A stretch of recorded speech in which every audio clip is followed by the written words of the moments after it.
जो भी एनआईएस अपना एनआईएस का फॉर्म भरना चाहते हैं, तो ऑन डिमांड हो या पब्लिक एग्जाम हो, ब्लॉक 1 हो या ब्लॉक 2 हो, तो आपको ये वीडियो मिस नहीं करना चाहिए, कंप्लीट वीडियो देखना चाहिए, क्योंकि इस वीडियो में हम बात करने वाले हैं कि एनआईएस में आपका टोटल फीस कितना लग सकता है। तो उस हिसाब से आप अपने बजट के हिसाब से प्लानिंग कर सकते हैं। यहाँ पे हम सब कंसिडर करेंगे, टीओसी है, ट्रांसफर क्रेडिट की फीस है, ऑन डिमांड एग्जाम की फीस है, पब्लिक एग्जाम की फीस है, नेम चेंज फीस है, मार्कशीट चेंज फीस है, डुप्लीकेट मार्कशीट, सब कुछ एक ही वीडियो हम क्या करने वाले हैं, कवर करने वाले गाइस। सो वेलकम भाई, welcome to Sudhir science academy. आज की इस वीडियो में हम एनआईएस की डिटेल फीस स्ट्रक्चर के बारे में बात करेंगे, वो आपका ऑन डिमांड एग्जाम हो या पब्लिक एग्जाम हो। तो स्ट्रेट फॉरवर्ड वीडियो को स्टार्ट करते हैं। और जो भी लर्नर जुड़े हैं तो सतीश साइंस एकेडमी का आप यूट्यूब चैनल फॉलो कर सकते हैं फॉर डेली एनआईएस अपडेट के लिए। और आपकी जो प्रिपरेशन है एनआईएस की, वो भी आपने सतीश साइंस एकेडमी ने स्टार्ट कर दी है। One shot video series start हुई है, तो आप उसका भी फायदा उठा सकते हैं। जो भी बच्चा अक्टूबर नवंबर के प्रिपेयर कर रहा है, ऑन डिमांड के लिए प्रिपेयर कर रहा है, या आपका मार्च अप्रैल 2027 एग्जाम के लिए प्रिपेयर कर रहा है, तो स्ट्रेट फॉरवर्ड आप क्या करेंगे, वीडियो को स्टार्ट करते हैं। हम वीडियो में पहले मैं क्लियर कर दूं कि एनआईएस में फीस 3 पार्ट में ली जाती है। पहली एनआईएस रजिस्ट्रेशन फीस होती है, फिर आपका एनआईएस पब्लिक, उसके बाद आपका पब्लिक एग्जाम की फी होती है, और फिर आपका क्या होता है, प्रैक्टिकल एग्जाम फी होती है, जो भी आपने प्रैक्टिकल सब्जेक्ट चूज किए रहते हैं। तो कंफ्यूज मत करना, जो भी existing NIS Satish science academy से और सतीश इंटरनेशनल स्कूल से जुड़े हैं, वो भी ये वीडियो के बारे में जान सकते हैं। बट उसका इनके फीस स्ट्रक्चर और उनके फीस स्ट्रक्चर में डिफरेंस आता है, वो मैं एंड में बताऊंगा कैसे है क्या है, सारी चीजें हम यहाँ पे डिटेल में बात करने वाले हैं। तो यहाँ पे ध्यान दीजिए, सबसे पहले अगर हम यहाँ पे बात करेंगे एनआईएस का जो एग्जिस्टिंग अगर आप पोर्टल देखेंगे एनआईएस का, ये हमारा रिगार्डिंग ये जो फीस है, यहाँ पे हम कोई हिडन चार्जेस नहीं रहते, ना कोई ऑफिशियल डिटेल्स या ऑफिशियल फीस डिटेल रहते हैं, ऑल क्लासेस कवर्ड। यहाँ पे हम सारी चीजें, यहाँ पे एक चीज याद रखना, ये फीस हम किसके लिए डिस्कस कर रहे हैं, पहले आप डिस्क्लेमर समझिए। ये बस आपका एनआईएस का ऑफिशियल गवर्नमेंट चार्जेस है, इसमें कोई स्कूल की फी इंक्लूड नहीं है। कि अगर मान लो आप सतीश साइंस एकेडमी या सतीश इंटरनेशनल स्कूल में स्कूलिंग कर रहे हो या कोचिंग कर रहे हो, वो फीस इंक्लूडेड नहीं है ना, वो स्कूलिंग की फीस अलग है, ये सिर्फ एनआईएस फॉर्म फिलिंग फीसेस है ना। तो वो चीजें आप कंफ्यूज मत करना, don't get confuse and don't get trap yourself in that scenario. Okay, तो चलिए सबसे पहले अगर हम बात करते हैं कि एडमिशन रजिस्ट्रेशन फॉर स्ट्रीम 1, जो stream 1 learner all over India में जिनका एडमिशन रजिस्ट्रेशन फीस आएगा, थोड़ा मैं इसको और जूम कर लेता हूं जिससे आपको और ये क्लियरली दिखे फिगर सारे अच्छे से। ठीक है, तो ये देख लीजिए, अभी आपको क्लियरली दिखेगा। तो जो भी स्ट्रीम 1 लर्नर है, मतलब क्या, जो पब्लिक एग्जाम देते हैं, स्ट्रीम 1 लर्नर कौन से रहते हैं, जो पब्लिक एग्जाम या तो आपका अक्टूबर नवंबर में अपेयर करते हैं, या कभी अपेयर करते हैं आपके मार्च अप्रैल में क्या करेंगे, अपेयर करेंगे। तो वो आपका क्या रहता है, रेगुलर स्टूडेंट्स हम इनको बोलते हैं। उनके लिए फीस स्ट्रक्चर क्या होती है, पहला ये जो फीस स्ट्रक्चर हम कवर कर रहे हैं, ये हम एनआईएस रजिस्ट्रेशन चार्ज कवर कर रहे हैं। तो सबसे पहले हम यहाँ पे कैटेगरी दो पार्ट में डिवाइड करने वाले हैं। एक क्लास 10 जिसको हम सेकेंडरी कैटेगरी बोलते हैं, और एक क्लास 12 जो आपका किसके अंडर आता है, तुम्हारा सीनियर सेकेंडरी के अंडर आता है। तो क्लास 10 में वैसे क्या होगा तुम्हारा, it will be divided based on the आपका कौन सी कैटेगरी है, regarding the general category mail या जनरल कैटेगरी फीमेल या एससी एसटी कैटेगरी या पीडब्ल्यूडी या दिव्यांग जो कैटेगरी होती है उसमें डिवाइड होगा।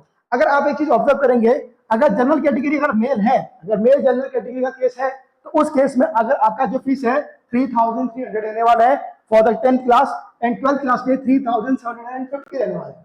उसके साथ साथ अगर आप बात करेंगे फीमेल कैंडिडेट की बात करेंगे, तो जनरल के केस में 2900 रहने वाला है, और जबकि अगर आप 10th के केस में 2900 रहने वाला है, 12th के केस में 3350 रहने वाला है। उसके साथ साथ अगर आप एससी एसटी, अगर आप कोई रिजर्वेशन में अगर आप आते हैं, तो उस केस में थोड़ा सा फीस क्या आपकी क्या हो जाएगी, तुम्हारी रिलैक्स डाउन आपको देखने को मिल सकती है। सुनाओ गाइस, अभी आपका ये आपको जो आपका एससी एसटी कैटेगरी है, जहां पे थोड़ा बहुत आपका फीस का क्या होगा, तुम्हारा थोड़ा कम हो जाता है इन कंपैरिजन टू जनरल। तो उस केस में अगर आप देखेंगे, तो यहाँ पे आपका जो फीस स्ट्रक्चर आपको देखने को मिलेगा, ये आपका 2300 मिलेगा, 2300 फॉर 10th स्टैंडर्ड। एंड अगर आप 12th स्टैंडर्ड के देखेंगे तो 22,650 आपको देखने को मिलेगा। उसके साथ अगर आप पीडब्ल्यूडी ऐसे में आते हैं, हाँ, या आप उसमें आते दिव्यांग की कैटेगरी में आते हैं, तो फिर ये 10th के लिए आपको फीस स्ट्रक्चर दिखा, और ये क्या रहेगा तुम्हारा 12th के लिए। कंफ्यूजन ना करें, यहाँ पर हमने सिर्फ कितने सब्जेक्ट की फीस ली है, जस्ट ओनली 5 सब्जेक्ट्स। अगर आप सब्जेक्ट 6 सब्जेक्ट लेते हो एनआईएस में, या 7 सब्जेक्ट लेते हो एनआईएस में, तो अब आप क्या करेंगे, आपकी फीस क्या होगी उस केस में, बढ़ती है। वही फीस आपकी यहाँ पे क्या हो जाएगी, बढ़ जाएगी। तो ये आपकी पहली फीस है, जिसको बोला जाता है एनआईओएस रजिस्ट्रेशन फीस। ये आपकी रजिस्ट्रेशन फीस आपका यहाँ पे आएगी। उसके बाद आपको 2-3 चीजें जो यहाँ पे ध्यान रखनी है, वो चीजें ये है कि एडिशनल क्या क्या फीस और लगती है। तो अब आप एक पहले यहाँ पे ये चीजों का ध्यान रखें, बहुत सारे पेरेंट्स को ये ध्यान नहीं रहता है, तो फिर वो बोलते हैं सर ये कौन सा फीस है, इतना फीस है, उतना फीस है, वहां पे कंफ्यूजन रहता है पेरेंट्स। सबसे पहले आप देखिए, पहला जो चीज है online process.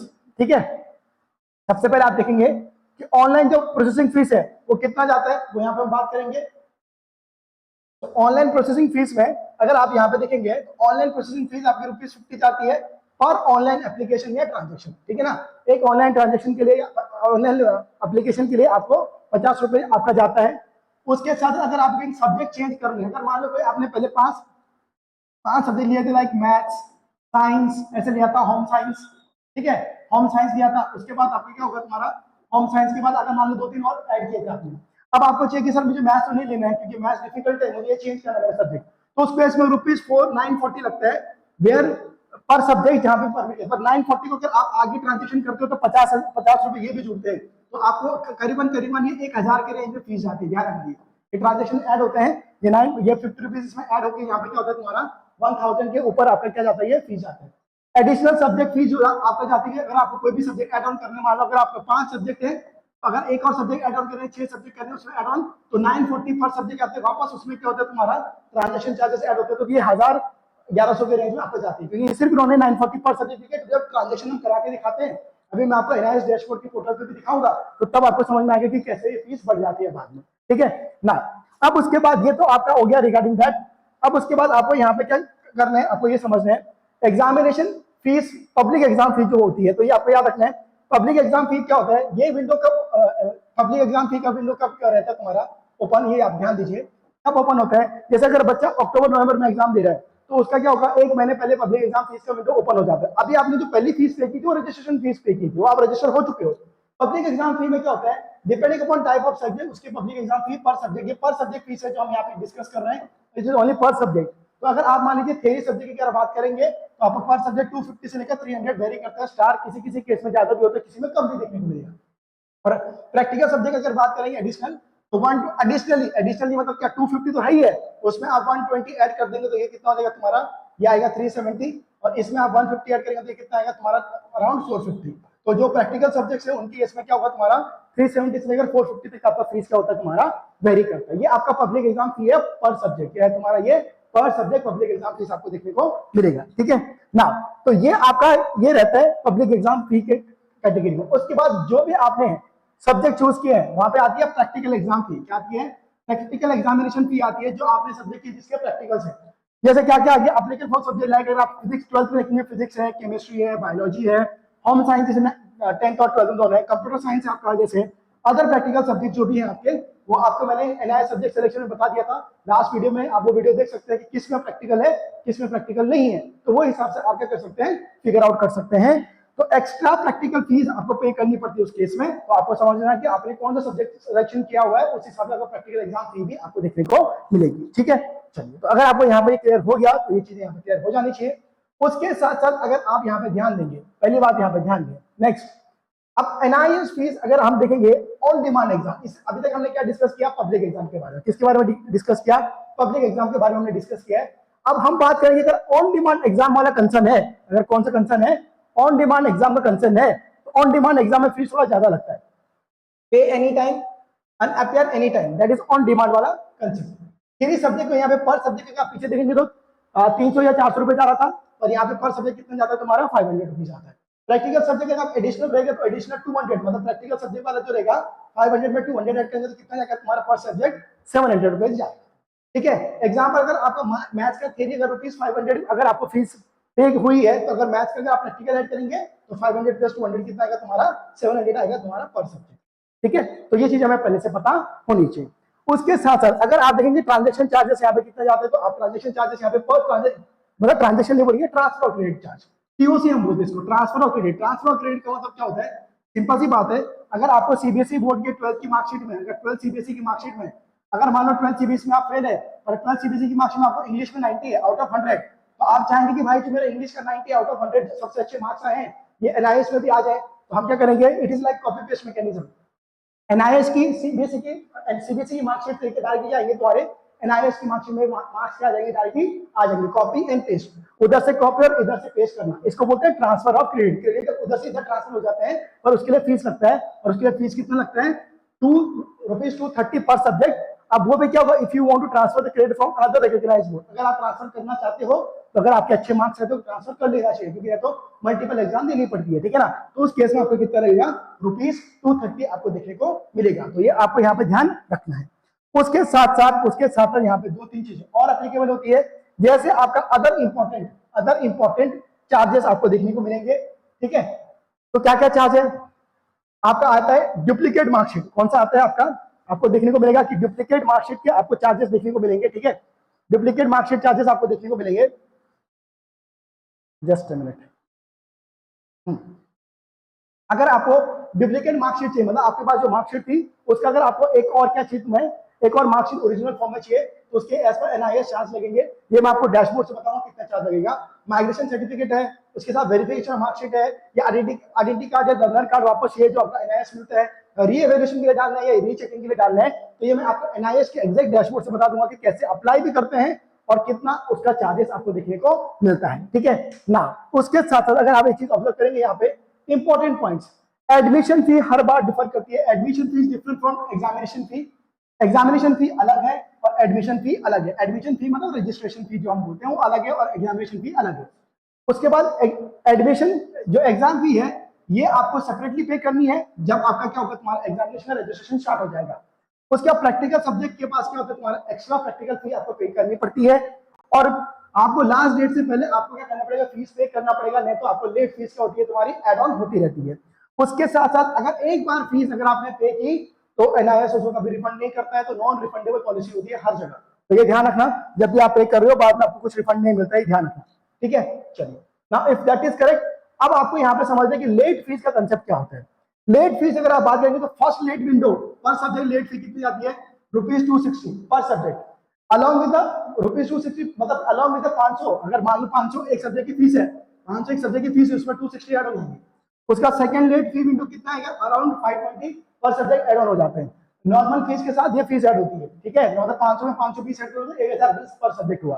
Final late window फी कितना आएगी, ₹910, तो 910 उसके इसमें आपको देखने को मिलेगा, ठीक है। तो ये चीजें आपको यहाँ पर क्या करनी है, समझनी पड़ेगी as far as NIS part is concern. ना उसके बाद अब आप पेमेंट किससे कर सकते हैं, या ये तो मैंने बता दिया आपको रिगार्डिंग दिस ना। अभी आप कैसे पे कर सकते हो, पे किसी भी तरह से हो सकता है। ऑनलाइन पेमेंट आप कर सकते हो through your UPI, debit card, credit card या नेट बैंकिंग, किसी भी मोड का आप यूज कर सकते हो ट्रांसफर करने का। वो मोड से आप क्या करेंगे, फी का करेंगे, पे कर लेंगे। तो टोटल बजट अगर आप बात करेंगे, टोटल फीस का अगर आप टोटल फीस की बात करेंगे तो इसमें क्या आएगा, टोटल बजट एस्टिमेट एग्जांपल देखेंगे तो for 5 subject including 2 practical subjects, तो यहाँ पे क्या आएगा, एडमिशन फी आएगी, उसके बाद क्या आएगी तुम्हारी प्रोसेसिंग फी आएगी, उसके बाद क्या आएगी एग्जामिनेशन फी पर सब्जेक्ट आएगी, प्रैक्टिकल एग्जाम फी आएगी, अदर चार्जेस अगर मान लो आपको कोई करेक्शन वेक्शन रह गया, that will make your total fees, that will make your total NIOS official government fees. ये सारा चीज उसमें देखने को मिलेगा। ना अब इसके साथ साथ मैं आपको क्या करूंगा, एनआईएस का विंडो में आपको समझाता हूं कि एनआईएस विंडो में कोई भी चीज को करेक्शन करने में कितनी फीस आपको जाती है, तो उसका आपको क्या रहेगा, एक आइडिया आपको देखने को मिलेगा। Now guys pay attention here, ये आपका एनआईएस का आपका क्या है, तुम्हारा डैशबोर्ड आपको देखने को मिलेगा, ठीक है। ऐसा आपका डैशबोर्ड रहता है। अगर आपको कोई भी चीज चेंज करनी होती है ना, आपको डॉक्यूमेंट चेंज करना है, नेम करेक्शन करना है या किसी भी चीज का करेक्शन करना है, तो एनआईएस उसका चार्ज देता है। तो ये कैसे कहाँ पे वो चीजें हम कर सकते हैं, अगर आपने फॉर्म भर दिया एक बार, आपका एडमिशन हो गया, अगर आपको सब्जेक्ट चेंज करना है, जो भी चीज करनी है, यहाँ पे अगर आप एनआईएस डैशबोर्ड में अगर आप अपना डैशबोर्ड खोल के देखेंगे, ठीक है ना, तो आपको एक सेक्शन मिलेगा जिसको बोलते हैं ई सर्विसेज। कौन सा सेक्शन मिलेगा आपका, ई सर्विसेज आपको सेक्शन मिलेगा। ये देखिए ई सर्विसेज में यहाँ पे अप्लाई आएगा और माई रिक्वेस्ट। अप्लाई तब आएगा जब आपने किसी चीज को चेंज करना है, और माई रिक्वेस्ट मतलब जो आपने चेंज करने के लिए बोला था कि मान लो नेम करेक्शन, ये करेक्शन के लिए, वो हिसाब से आपका क्या होगा वैल्यू, यहाँ पे क्या होगा तुम्हारा, आपकी रिक्वेस्ट का क्या होगा तुम्हारा, आपको दिखेगा कि वो जो आपने रिक्वेस्ट पुट की थी वो चेंज हुई कि नहीं हुई, वो आपका जो नाम चेंज करना है या डेट ऑफ बर्थ चेंज करना है वो चेंज हुआ कि नहीं हुआ। तभी यहाँ पे मैं आपको दिखाता हूँ। जैसे अगर हम यहाँ पे क्लिक करेंगे माई रिक्वेस्ट नहीं तो अप्लाई पे जैसे क्लिक करेंगे, तो अप्लाई पे क्लिक करने के बाद आपको यहाँ पे क्या मिलेगा, एक पूरा डैशबोर्ड मिलेगा फीस स्ट्रक्चर्स का। देखो ये आपका ऑफिशियल पोर्टल है, तो आप ऑफिशियल पोर्टल से आप देखिए क्या क्या फीस आपको एड ऑन होती है अगर आपको कोई चेंज करने पड़ती है। तो देखो पहली फीस अगर यहाँ पे आप ऑब्जर्व करेंगे तो बेसिक फीस डिटेल क्या है तुम्हारा, अगर नेम चेंज करना है तो उसमें कितना फीस लगेगी, ₹800, 800 रुपए की फीस लगेगी आपकी। और उसके बाद ट्रांजेक्शन चार्ज अलग, ये तो सिर्फ 800 रुपए है, और बाद में अगर आपको ट्रांजेक्शन करते हैं तो उसके अंदर ट्रांजेक्शन चार्ज आपको 100-150 रुपए एक्स्ट्रा मान के चलिए, अदर ट्रांजेक्शन चार्जेस बढ़ते हैं। उसका गार्डियन नेम चेंज, अगर आपको नेम चेंज करने फादर मदर गार्डियन का, उसके लिए ₹200। डेट ऑफ बर्थ चेंज करने उसके लिए ₹200। उसके बाद अगर आप देखेंगे बेसिक डिटेल करेक्शन अगर आपको करना है, जैसे नेम अपना खुद का नाम चेंज करना है उसके लिए ₹800। फादर्स नेम करेक्शन करना है ₹800। उसके बाद मदर नेम को चेंज करना है ₹800। गार्डियन नेम करेक्शन है ₹100।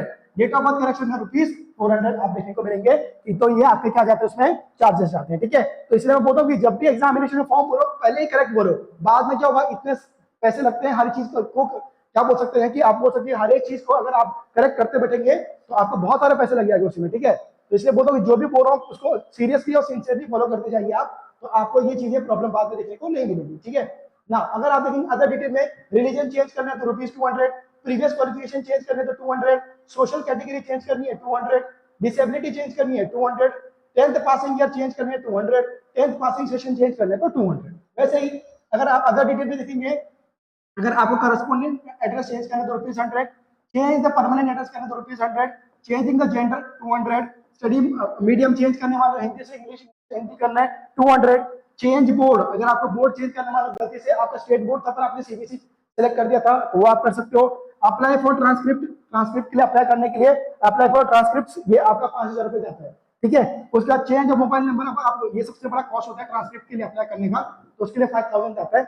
चेंज ऑफ मोबाइल नंबर उसके लिए आपका क्या रहता है ₹200 आपको देखने को मिलता है। ठीक है ना, अब उसके बाद क्या है subject and study centre, subject और स्टडी सेंटर चाहिए, रिमूव पीओ से अगर ट्रांसफर ऑफ क्रेडिट नहीं चाहिए तो ₹200 लगेंगे।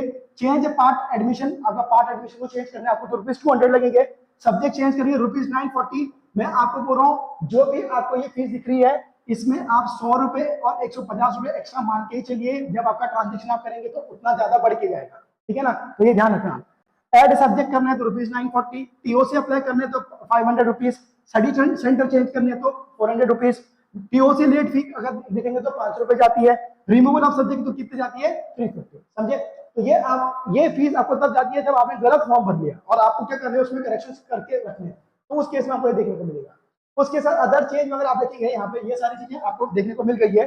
ठीक है, अगर आप टीएमए की फीस भी अब री अपलोडिंग टीएमए भी आता है, अगर आपने टीएमए अगर आपने अपलोड नहीं किया राइट टाइम पे तो उस केस में क्या होता है टीएमए की फीस भी क्या लगती है अलग से आपको यहाँ पे देखने को मिलेगी। तो ये चीजें आपको क्या करनी है अपना ध्यान रखना है।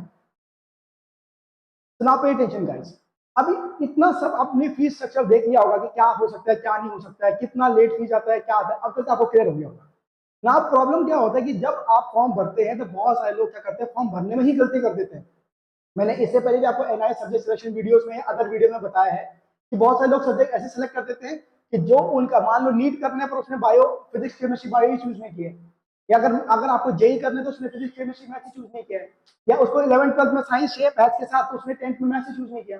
तो ये गलती नहीं करनी चाहिए, जब भी आप एग्जाम फॉर्म भरें तो ये गलती ना करें। और आपका करेक्शन विंडो में फीस कब जाती है जब आपने फॉर्म भरते समय गलती कर दी।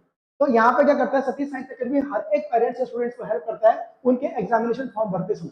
तो सबसे पहले हमारा क्या रहता है कि कोई भी बच्चा अगर हमें अप्रोच करता है अपने एग्जामिनेशन फॉर्म भरने के लिए तो हम सिर्फ एग्जामिनेशन फॉर्म नहीं भराते हैं, हम सबसे पहले पार्ट हमारा ये रहता है कि सबसे पहले हमारा स्टेप 1 ये रहता है कि हम काउंसलिंग करते हैं, counselling of the parents and students.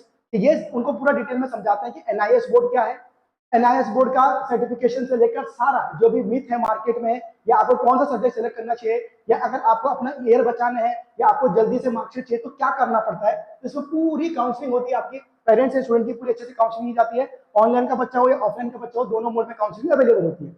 उसके साथ एक बार काउंसलिंग हो गया तो उसके बाद हम क्या करते हैं आपका फॉर्म भरवाने के लिए आपसे क्या करते हैं सारे सब्जेक्ट सिलेक्शन क्या करते हैं डिस्कस कराते हैं कौन कौन से आपको सब्जेक्ट सिलेक्शन लेने चाहिए। एक बार आपने सब्जेक्ट सिलेक्शन के रिलेटेड बोल दिया कि ये सब्जेक्ट सिलेक्शन चाहिए, उसके बाद आपका क्या होता है फॉर्म भरने का प्रोसेस यहाँ पे क्या होता है स्टार्ट होता है। उसके बाद हम आपका फॉर्म भरते हैं, जो भी आपने ये सारी फीस देखी वो हम पे करते हैं। जैसे आपका क्या है एनआईएस रजिस्ट्रेशन फीस है, उसके बाद एग्जामिनेशन फीस है, उसके बाद आपका जो भी फीस रहती है ना, हमारा पहले हम सिर्फ एनआईएस रजिस्ट्रेशन जब हम फॉर्म भरते हैं हम रजिस्ट्रेशन फीस ही पे करते हैं क्योंकि उस समय दूसरा फीस का पोर्टल ओपन नहीं होता है। रिमेनिंग जो फीस होता है जब भी ओपन रहेगा तो हम पेरेंट्स को बोलते हैं कि वो फीस आपके करो पे कीजिए, जैसे एग्जामिनेशन फीस और प्रैक्टिकल एग्जाम फीस आती है। उसके साथ साथ जब एक बार फॉर्म भरा जाता है तो हमारा काम वहीं पे ही नहीं खत्म होता है, उसके साथ साथ हम आपको through out the year journey में हेल्प करते हैं। मान लीजिए अगर कोई मार्च मार्च अप्रैल 2027 में एग्जाम देने वाला है, या कोई अक्टूबर में एग्जाम देने वाला है, या अगर वो ऑन डिमांड एग्जाम देने वाला है, तो उसमें क्या क्या चीजों का सपोर्ट लगता है और क्या क्या चीजें इंस्टीट्यूट सपोर्ट करता है, तो आप एक एक करके देखिए। हम सपोर्ट करते हैं बच्चे को टीएमए में कि ट्यूटर मार्क असाइनमेंट, उसकी डेट कब आ रही है, डेट कब जा रही है, कैसे लिखने हैं, कैसे सबमिट करने हैं, ये सारा हमारी तरफ से गाइडेंस होता है। बच्चे को लिखना पड़ता है वो तो ठीक है, पर ये सारी चीजें जो भी मार्केट में ना कि सर कब डेट आ रहा है, कब जा रहा है, कैसे अपलोड करना है, कैसे लिखना है, सारी guidance Satish science academy team करती है। उसके साथ कॉन्टैक्ट सेशन, पीसीपी सेशन जो रहते हैं, इसके आपको पता रहेगा कि 10 मार्क्स होते हैं इसके इंटरनल, ठीक है ना। तो ये भी हम बताते हैं कि बाबा पीसीपी सेशन कब आ रहे हैं आपके, कब आपको अटेंड करना है, और कौन कौन से पीसीपी सेशन भी दो पॉइंट में रहते हैं, एक रहता है थियरी के लिए और एक प्रैक्टिकल सब्जेक्ट के लिए। तो प्रैक्टिकल सब्जेक्ट के पीसीपी सेशन अटेंड करना जरूरी होता है, तो वो सारे चीज हम गाइड करते हैं। उसके साथ साथ स्टडी मटेरियल एंड पीवाईक्यू के बारे में हम पूरा करते हैं। जैसे स्टडी मटेरियल तो एनआईएस भी भेजते हैं हार्ड कॉपी, पर थोड़ा उसमें टाइम लगता है, 45 to 60 दे सकते हैं। तो हम क्या करते हैं, जो भी बच्चे हमारे अंडर एडमिशन लेते हैं तो उनको हम डे 1 पे स्टडी मटेरियल अवेलेबल करवा देते हैं सॉफ्ट कॉपी फॉर्म में। और पीवाईक्यूज, प्रीवियस ईयर पेपर्स जो भी होते हैं, कि अगर आपको देखो 5 साल के अगर आपने प्रीवियस ईयर पेपर कर दिया, तो कोई भी बच्चा क्या करता है, एनआईएस का सब्जेक्ट अच्छे से 60 to 70% आराम से निकाल सकता है। तो इसकी पूरी स्ट्रैटेजी हम बता देंगे कैसे करना है। उसके साथ साथ अगर आपका कोई रिक्वेस्ट रहेगा, उसके साथ साथ यहाँ पे एक दो चीजें और है, सब्जेक्ट सिलेक्शन है तो मैं आपको बता दिया, पूरी हेल्प करते हैं। उसके साथ साथ अगर आपको ये करना है कि एनी चेंज इन फॉर्म और रिक्वेस्ट, मान लीजिए अगर मान लीजिए जब आपने फॉर्म भराया था तब आपने कुछ और सब्जेक्ट बोले थे और बाद में कुछ और सब्जेक्ट बोले, या आपका डेट ऑफ बर्थ में चेंज है, या कोई भी चेंज अगर आपको करना है, तो हम आपको हेल्प करते हैं। एडिशनल फीस वहाँ पे पेरेंट्स को पे करनी पड़ती है, क्योंकि आपका जब आपका फॉर्म भरा जाता है तो सारी इन्फॉर्मेशन आपसे ली जाती है। तो ये भी इसमें हम हेल्प करते हैं कि कैसे उसको करना है, और सारी चीजें हम ट्रैक करते हैं। जब तक आपका एडमिशन कंफर्म नहीं होता, सारी चीजें हमारी तरफ से ट्रैक रहती है। उसके साथ through out the year guidance रहता है। जब तक आपका डे 1 ऑफ फॉर्म, मान लीजिए आप आज फॉर्म भराते हैं, तो डे 1 ऑफ फॉर्म फिलिंग लेकर जब तक आपका रिजल्ट नहीं आता, तब तक हम पूरी गाइडेंस देते हैं। कोई भी आपको क्वेरी आती है, कोई भी चीज आती है, उसका हम क्या करते हैं, सोल्यूशन देते हैं। सब्जेक्ट सिलेक्शन है तो मैंने आपको बता दिया कि यही सबसे ज्यादा इंपॉर्टेंट पॉइंट होता है कि सब्जेक्ट सिलेक्शन कौन से लेने चाहिए। नहीं तो लोग गलत सब्जेक्ट ले लेते हैं, और गलत सब्जेक्ट लेने की वजह से उनका क्या होता है, जो वो करना चाहते हैं फ्यूचर में, जो भी उनका गोल है या विजन है, वो कर नहीं पाते। तो ये सबसे बड़ा इंपॉर्टेंट पॉइंट होता है। उसके बाद study centre help. Study centre help में क्या होता है, बहुत सारे लोग क्या करते हैं, स्टडी सेंटर गलत चूज कर देते हैं, तो घर से बहुत दूर उनको जाना पड़ता है। तो उस केस में हम क्या स्टडी सेंटर ऐसे चूज करते हैं कि जो आपके नियर बाय एरिया में आपको मिल जाए, तो आपको ट्रैवलिंग टाइम बच जाए, जब आप पीसीपी सेशन हो या आपकी पब्लिक एग्जाम हो, तो नजदीक आपको स्टडी सेंटर मिले, है ना। तो ये सारी चीजें किया। उसके बाद प्रैक्टिकल एग्जामिनेशन के बारे में यहाँ पे, तो यहाँ पर हम क्या करते हैं, प्रैक्टिकल एग्जामिनेशन में देखो जो फाइल हम रहती है ना प्रैक्टिकल एग्जाम की, उसका तैयारी करती है 4 से 6 मार्क्स, डिपेंड करता है आप ऑन डिमांड एग्जाम दे रहे हैं, पब्लिक एग्जाम दे रहे हैं। तो हम आपको बता दें कि प्रैक्टिकल एग्जाम में कौन कौन से प्रैक्टिकल लिखने अच्छे से, उसके साथ उसके ऑब्जर्वेशन में क्या लिखना है, उसके साथ साथ हम उसमें आपको बताते हैं कि भाई किस हिसाब से आपको लिखना चाहिए और कैसे फाइल मेंटेन करनी चाहिए, जिससे कि आपको फुल में से फुल मार्क्स मिले। और प्रैक्टिकल हम तो कंडक्ट नहीं करते हैं, बट आपको हम कुछ रेफरेंस वीडियो भेज देते हैं कि जिससे आपको एक आइडिया आए, या आपका जब पीसीपी में प्रैक्टिकल एग्जाम होते हैं तब हम आपको क्या करते हैं, इंटीमेशन करते हैं कि अभी आप अपना क्या कर सकते हैं, स्टडी सेंटर जा सकते हैं, जो भी आपका एआई है वहां पे आपके प्रैक्टिकल होते हैं, तो प्रैक्टिकल एग्जाम एक बार अटेंड कर लीजिए, तो उससे आपको हेल्प मिल जाएगी। उसके बाद होता है रिजल्ट। मतलब अगर आपका जब तक आपका रिजल्ट नहीं आया तब तक तो इंस्टीट्यूट सपोर्ट में ही है। अगर आपको रिजल्ट आ गया, किसी सब्जेक्ट में कोई क्वेरी आ गई, मान लो कोई बैकलॉग आ गया या कुछ आ गया, तो उस केस में इंस्टीट्यूट वापस आपको हेल्प करते हैं कि भाई साहब अगर कोई सब्जेक्ट अगर आपका रह गया, इंप्रूवमेंट देना है या कोई क्वेरी है, तो उसमें भी क्या करता है इंस्टीट्यूट वहां पे आपको हेल्प करते हैं। उसके साथ साथ ये अगर आप पूरा कर लेते हो, तो हमें नहीं लगता कि कोई भी बच्चा अगर मान लीजिए सतीश साइंस अकेडमी से कोचिंग लेता है, या आप फॉर्म फिलअप करते हैं, या आप सतीश इंटरनेशनल स्कूल में एडमिशन लेते हैं, कोई भी सेगमेंट आप हमारे ज्वाइन होते हैं, तो वहां पे इंस्टीट्यूट पूरी हेल्प करते हैं कि बच्चा पहले ही अटेम्प्ट पे क्या करे, अपने सारे के सारे सब्जेक्ट निकाल दे। और हम ये मानते हैं कि कोई भी बच्चा 10th में 85% के ऊपर जरूर लेकर आना चाहिए, और 12th में 75% के ऊपर जरूर लेकर आना चाहिए, जिससे कि उसका जो रिजल्ट है, उसकी क्रेडिबिलिटी और उसका जो स्कोर है, उससे उसको जो आपके फ्यूचर में जो कॉलेज मिलना चाहिए, वो अच्छे से अच्छे कॉलेज को मिले। सो thank you guys, thank you for watching. अगर आपके इस वीडियो में जो भी मैंने सारी चीजें डिस्कस की, अगर आपको किसी भी पॉइंट में अगर डाउट रहता है, तो आप क्या कर सकते हैं, सतीश साइंस अकेडमी टीम को कांटेक्ट कर सकते हैं, जो नंबर नीचे स्क्रॉल हो रहे हैं वो नंबर पे कांटेक्ट कर सकते हैं। और अगर आपका कोई भी पॉइंट में अगर आपका डाउट रहता है, तो आप हमें क्या कर सकते हैं, कमेंट सेक्शन में पूछ सकते हैं, वो भी मैं आपको टाइमली हम रिस्पॉन्ड करते हैं, जैसे कि किसी भी का कोई भी प्रॉब्लम होता रहेगा तो उस पर सतीश साइंस अकेडमी टीम पूरा वर्कआउट करती है। So thank you guys, thank you for watching once again.